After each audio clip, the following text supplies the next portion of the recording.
നികത്താനാകാത്ത നഷ്ടം മലയാള സിനിമയ്ക്ക് നൽകിയാണ് ശ്രീനിവാസൻ വിട പറഞ്ഞത്.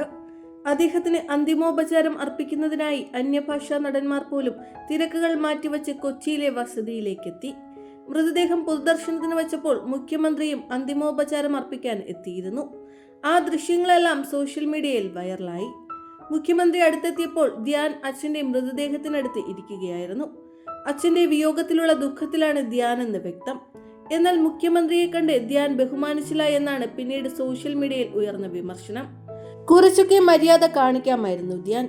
കേരളത്തിന്റെ മുഖ്യമന്ത്രിയാണ് വന്നത്, ഒന്ന് എണീക്കാമല്ലോ. എന്തൊക്കെ പറഞ്ഞാലും ആ മനുഷ്യൻ സ്റ്റേറ്റിന്റെ മുഖ്യമന്ത്രിയാണ്, ഒന്ന് ബഹുമാനം കാണിക്കാമായിരുന്നു. അദ്ദേഹത്തിന്റെ പ്രായത്തെയെങ്കിലും ബഹുമാനിക്കാമായിരുന്നു എന്നൊക്കെയാണ് കമന്റുകൾ. എന്നാൽ ഇത്തരം ബാലിശമായ അഭിപ്രായങ്ങളെ തള്ളിക്കളയുന്നവരാണ് ഭൂരിഭാഗം മലയാളികളും. സ്വന്തം അച്ഛനാണ് അവിടെ മരിച്ചു കിടക്കുന്നത്. സ്നേഹമുള്ള മക്കളെ സംബന്ധിച്ച് ആ നിമിഷം ചുറ്റും നടക്കുന്നത് എന്താണെന്ന് പോലും അവ്യക്തമായിരിക്കും. ആ വിഷമത്തിലിരിക്കുമ്പോൾ ആര് വന്നാലും ബഹുമാനം കാണിക്കാൻ പറ്റണമെന്നില്ല. അച്ഛന്റെ മരണമുണ്ടാക്കിയ ശൂന്യത ധ്യാനിന് താങ്ങാൻ കഴിയുന്നില്ലെന്ന് പുറത്തു വരുന്ന ദൃശ്യങ്ങളിൽ നിന്ന് തന്നെ വ്യക്തമാണ്.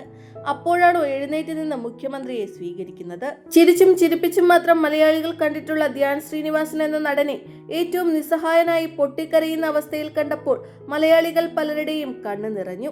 ധ്യാനിനെ പിന്തുണച്ചും ആശ്വസിപ്പിച്ചും നിരവധി ആളുകളാണ് എത്തുന്നത്.